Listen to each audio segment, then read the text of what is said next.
అదనంగా రాష్ట్ర ప్రభుత్వం మనం ఈ రేషన్ కార్డ్స్ని రైస్ కార్డ్స్గా మనం కొత్తగా తీసుకొచ్చి మనం చేయబోతున్నాం. గౌరవ ముఖ్యమంత్రి గారికి ఆల్రెడీ మా డిపార్ట్మెంట్ నుంచి మేము సిద్ధం చేసిన కార్డ్స్ చూపించాం. ఈ కొత్త కార్డ్స్ ఇవి ఈ విధంగా క్రెడిట్ కార్డ్ సైజులో ఉంటాయి.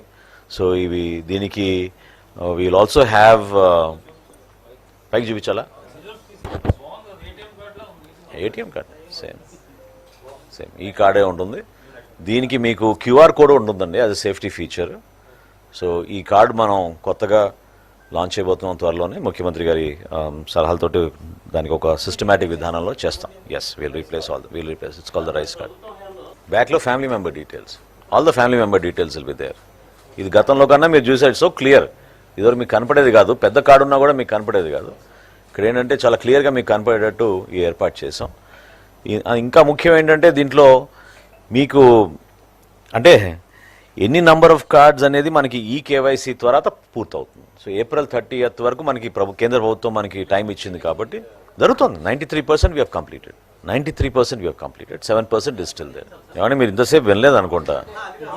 నేను చాలా క్లియర్గా చెప్పాను. కాదండి వేసవి కాలంలో ఎవరికి ఇబ్బంది కలగకూడదని ఒక నిర్ణయం తీసుకుని మా డిపార్ట్మెంట్ నుంచి గ్రామ సచివాలయం వార్డు సచివాలయం ఉన్న మొబైల్ యాప్లో వాళ్ళు నమోదు చేసుకోవచ్చు.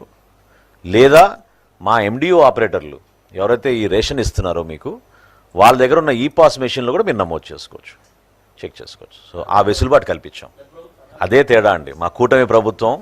చూడండి ఎక్కడా ఫోటోలు లేకుండా ప్రతి ఒక్కరిని మేము గౌరవించుకునే విధంగా ఒక సిస్టమేటిక్ విధానంలో తయారు చేస్తున్నాం. ఇది పర్ఫెక్ట్గా. ఒక ప్రాబ్లం ఏమొచ్చిందంటే రైస్ కార్డ్ కాస్త రేషన్ కార్డ్ నుంచి ఫ్యామిలీ కార్డుగా మారిపోయింది. సో మల్టీపర్పస్ కార్డుగా మారిపోయింది.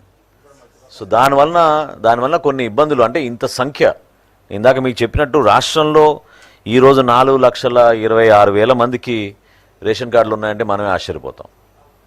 సో ఆ సంఖ్య. సో త్వరలో ఇది April 31st మనం what is an existing card is being replace with this card.